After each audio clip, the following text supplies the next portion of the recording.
No Narendra Modi మీద ద్వేషం ఉంటే మోడీని దూషిస్తున్నారు, ద్వేషిస్తున్నారు. సరే, మన దేశంలోనే కాదు, ప్రపంచంలో భావ ప్రకటన స్వేచ్ఛను అంగీకరించే దేశాలలో ఇలాంటి దరిద్రం ఉంటుంది. సరే, తప్పు కూడా కాదు, విమర్శలు, ప్రతి విమర్శలు ఇది.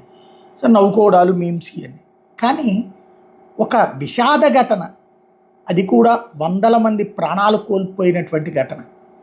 అది భారతదేశానికి కాదు కదా డ్యామేజీ, ప్రపంచంలో అనేక విమానాలు యాక్సిడెంట్లు జరిగినాయి.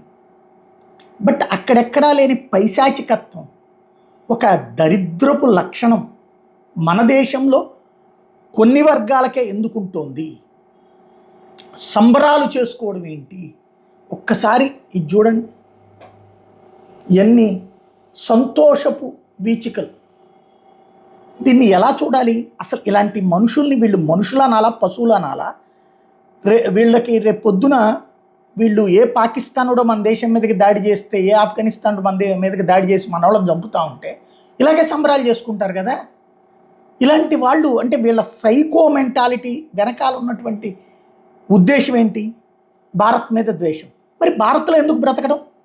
వెళ్ళిపోయి వీళ్ళకి ఇష్టమైనటువంటి ఆఫ్ఘనిస్తాన్లో బ్రతకచ్చు కదా, వీళ్ళకి ఇష్టమైన పాకిస్తాన్లో బ్రతకచ్చు కదా, వీళ్ళకి ఇష్టమైనటువంటి సిరియాలో, యెమెన్లో, లెబనాన్లో, లేకపోతే కనుక పాలస్తీనాలో బ్రతకచ్చు కదా.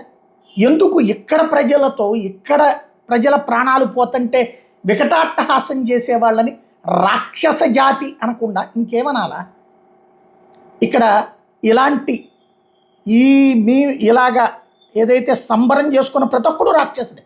అది ఏ మతమైనా, ఏ వర్గమైనా సరే, అది గుర్తుపెట్టుకోవాలి.